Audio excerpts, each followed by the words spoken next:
All right, so I realize on this channel, skincare gets most of the focus, but I am a makeup girl, not a makeup artist, but I'm a makeup girl. I love makeup so much and I'm constantly buying it.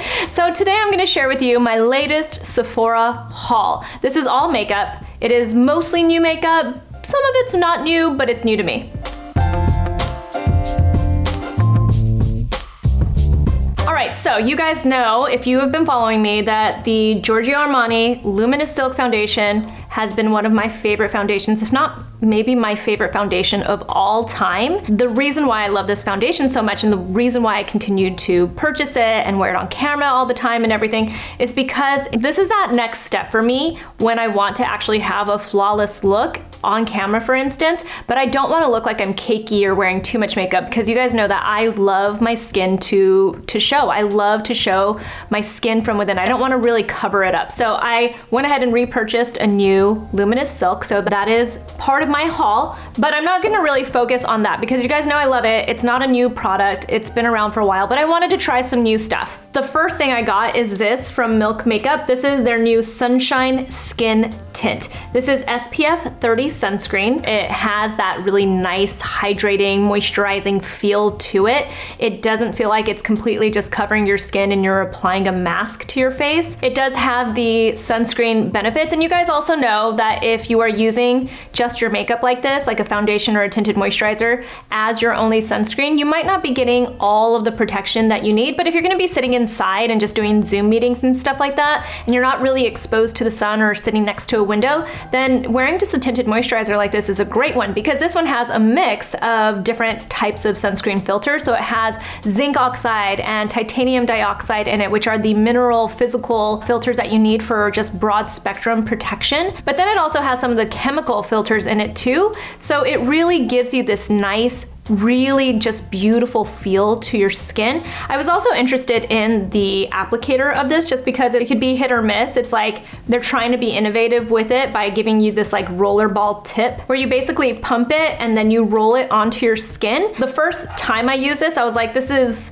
more complicated than it needs to be, and I hated it. But once I actually got the hang of it, I started to like it. You know, if you're concerned about like the foundation going back into the foundation, if you look really closely, there's this little teeny tiny tube that kind of shoots it up out into the ball, the roller ball, and it doesn't seem like it allows it to go back in. So it actually seems fairly sanitary. And as long as you're using it quickly, I don't think it would be like a sanitary issue. So if that's a concern, I wouldn't be too concerned about it. One of their like selling points is that it is silicone free. And you guys know I am not anti-silicone at all. There is silicone in a ton of different products that I use. The color I find myself gravitating towards is the medium tone. I do find that it has a really nice hydrating, moisturizing feel to it. Doesn't feel heavy. It blends really nicely, and it just looks like it's just like that perfect dewiness. It doesn't look like it's overly dewy. So it's a really nice foundation. It has that little bit of added protection if you want it, or even if you want to use it for reapplication of sunscreen throughout the day. This is a really nice option. Next up in this haul, these products from Westman Atelier. I'll tell you right now, these are the products that I love the most from my haul, from my Sephora haul. This is the contour stick, the Face Trace contour stick, and these are the Baby Cheeks blush sticks. You guys have probably heard me say that I really like cream blushes. I love cream bronzers and contour and stuff because it all just looks really natural. It makes your face not look like it's, you know, just dry and patchy and stuff, and it's easier to work with creams and blushes once you get used to the feeling of them. You can sometimes use your hands, which I'm trying not to do lately. I'm trying to only use brushes for lots of different reasons, but I was pleasantly surprised to get these. They are pricey. These are like averaging just under $50 per stick, which is a lot of money for makeup. And when it comes to makeup, sometimes I have a really hard time, especially when it comes to color. When it comes to like, you know, blushes, contour, that kind of stuff. Actually, no, I'll take that back. My favorite contour products are actually expensive. It's Chanel and Tom Ford. So I guess contour sticks and stuff, I really do like some of the more pricey things. But when it comes to blushes, I have never really felt the need to spend a lot of money on my blush. Let me tell you something. This right here is the contour stick of my dreams. It really is. You know, first off, being in a stick form, it's just so easy to use. You literally just, you guys know how to use a contour stick. You draw on where you want the contour to be, and then you blend it out. What I will say is you don't really want to blend this too much. You just want to stipple it. So you want to just like take your brush and just kind of like slightly tap it, but you barely have to do anything. It blends so perfectly just by tapping it a little bit, or like just like kind of like touching the edges of it a little bit where you don't want any harsh lines. Just kind of making it blend with your face. This really has that cooler tone to it where it looks like a true contour color, which really makes a big difference because you can always warm this up, you can always bronze your face afterwards, but to have the right contour look really is dependent on the color. There are two tones. I got the lightest shade of this one. The other thing that I hadn't considered until I use this is that it has this like satin finish. So it's not really creamy and hydrating, moisturizing. It's not really matte either. It's somewhere in between, and that makes it look so much more natural. Next up, these Westman Atelier blushes. They are so incredibly pretty. I actually didn't get the colors that I wanted to get because half of them were sold out. So I settled on these colors, and I'm really happy I did, because this one is kind of like it's called Minette. This is kind of like a peachy glow to it. I'm wearing it right now. It is so light, so pretty. It's almost like a luminizer. It gives just a really natural flush to your face. I even have it a little bit on like my nose area.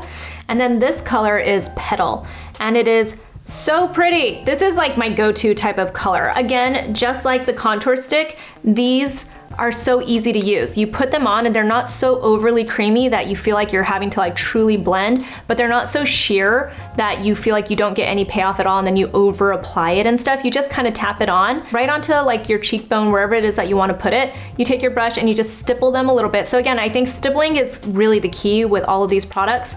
You want to stipple them, so not blend and wipe, but you want to stipple, just kind of like pat it up a little bit, and it's just such pretty natural looking color. Next up is the Charlotte Tilbury Hyaluronic Happikiss Lipstick Balm.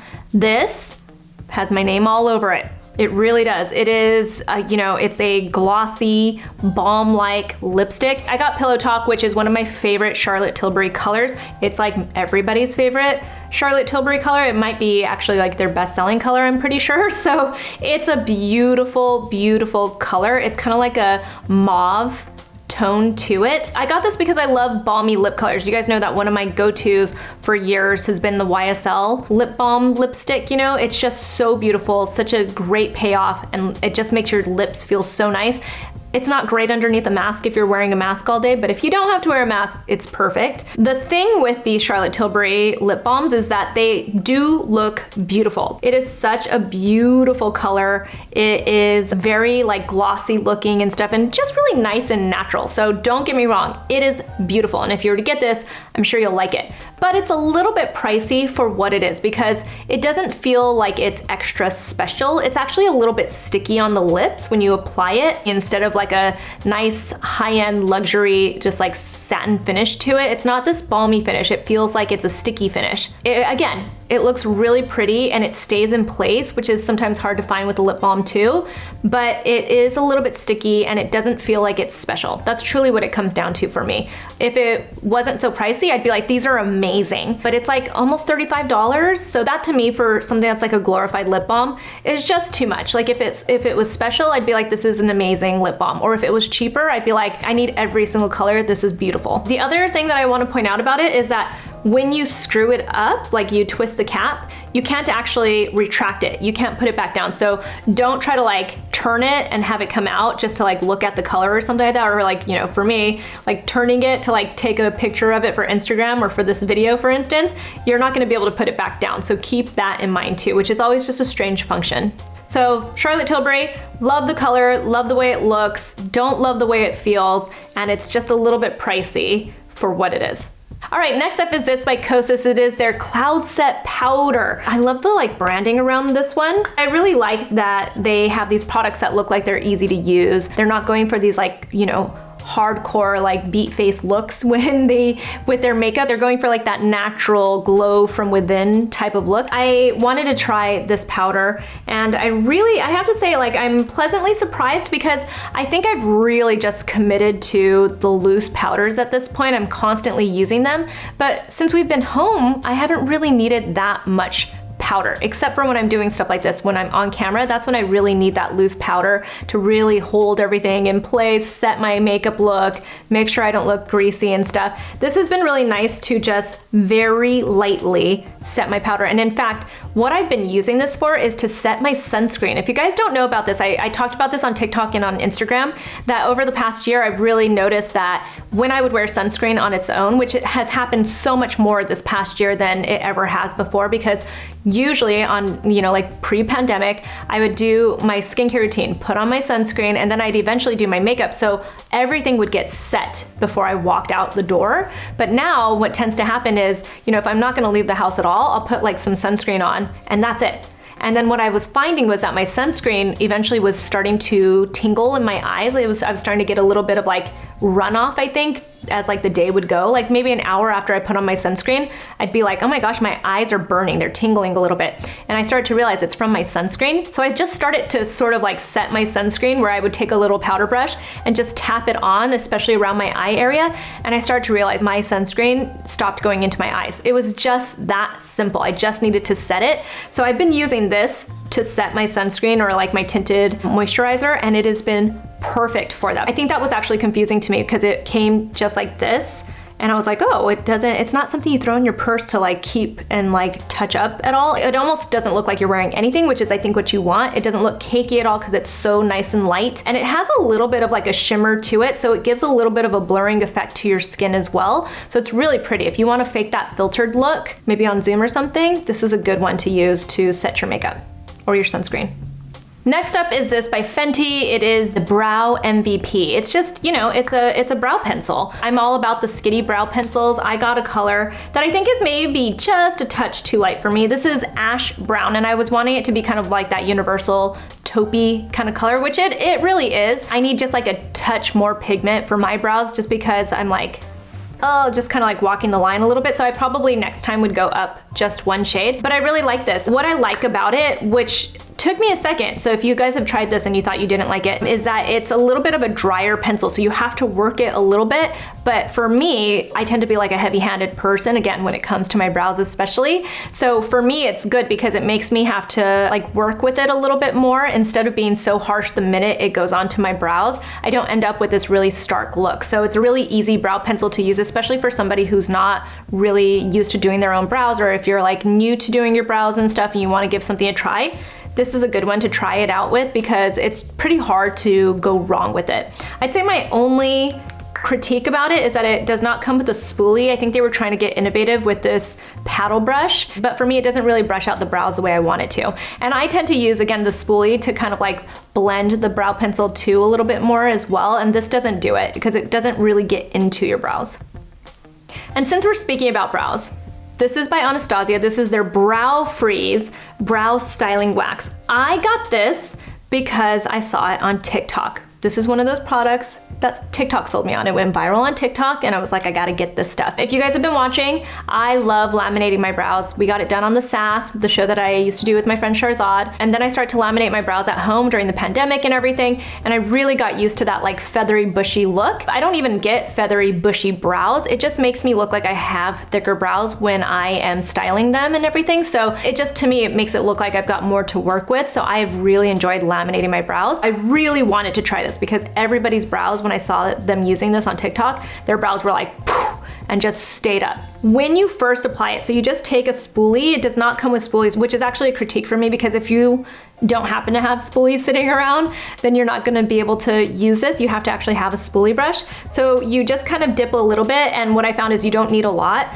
but you just kind of dip your spoolie brush into it and then you brush your brows up. It really does work. When you first brush your brows up, they go up. It really looks like you laminated your brows. But what I found for me, what people don't seem to talk about on TikTok and stuff, when they're posting their reviews about this, is that for me, it doesn't stay very long. Like it stays for maybe like an hour or something like that. And then my brows actually start to come down a little bit, especially if I overuse it. And when I say overuse it, like it's like so very little that you have to use, that even if you just use just a touch too much and it's still very little, it like weighs my brows down. So my brows end up actually coming down a little bit, and they're like not straight up anymore. They're like almost like actually like slanted down. The other thing for me is that I fill in my brows. So you guys saw I use a brow pencil, and so the waxiness of this coupled with the waxiness of the pencil actually starts to break it down over time. So my brows end up looking a little bit sparser too as the day goes on. So for me, it's like kind of like I'm in the middle a little bit, because it's not a complete fail since it does hold my brows up. So like if I'm gonna just do a Zoom call or something like that, or I wanna post something on Instagram, which actually matters to me since it's my job, then just using this for that temporary look is fine. And when you do actually take a spoolie and brush them back up, they go back up too. So that's something to keep in mind as well. But for like the long haul, like when we go back to normal life and stuff and we have to face people and sit in offices for like an entire day, I don't think this is it. And then last is this from Saie. I have actually used this mascara before, but I was pretty pumped for them that they got into Sephora. And you know, like they talk about how it's like clean ingredients and all that kind of stuff for mascara. That's not really what sells me on it. What sells me on it is this brush, you guys. It is such a cool brush. The formula is really nice too. You know, you apply it like a regular mascara, but then you can flip it around and use the tip of the brush to really push your lashes up. And I love that. It's so simple. For me, I'm starting to realize like a good formula mascara matters. You obviously don't want it to be flaky, and you don't want it to like drop all over your eyes. You don't want to get it underneath your eyes and stuff. And I do find that actually if I don't have like powder to like set my eye makeup or my sunscreen around my eyes, this can end up sometimes like a little bit on my under eye area. It's just the way I've always been, but it's totally fine when I do use setting powder. But what I really love about this mascara is truly the brush. It is such a cool brush, and it really helps me with my lashes. So that was my latest Sephora haul. I hope that this was fun. I hope it was helpful. I hope you guys enjoyed seeing the types of makeup products that I tend to buy and why I like them. You know, just like skincare, I feel like makeup products can be very personal because everybody's skin is going to react a little bit differently, and everyone's going for a certain kind of look. Aesthetics actually are very, very personal. The way you like to place your makeup, the way you like your makeup to look. You guys know I like to look a little bit more natural and look a little bit more glossy and dewy and stuff. So that's the look I tend to go for. If that's not the look you go for, then you might have a completely different opinion than I do. Even when it comes to the brow pencil or that brow wax, you might have a completely different opinion about that, because like something to keep in mind with my brows is I have long brow hairs. So that might be one of the reasons why they droop a little bit. Maybe if I just trimmed them, maybe I'd love the brow wax. So there are so many factors to take into account. So I am not trying to drag any of these products. I'm just giving my opinion about them and how they worked for me. But I hope that that gives you some perspective on these makeup products. I know that people have questions about products and stuff, and I know that I am so easily sold on makeup products specifically, especially as I see them go viral on, you know, places like TikTok and stuff. So just wanted to share. If you guys want to see more makeup hauls, I could even do a drugstore makeup haul, because there are some drugstore makeup products that I am obsessed with and I am loving right now. So if you guys want to see that, tell me in the comments below. Give this video a like. Find me on Instagram. I'm at Susan Yara. I'm also on TikTok. PS. I can make stuff go viral, maybe with your help. So find me. I will talk to you guys soon. Bye bye.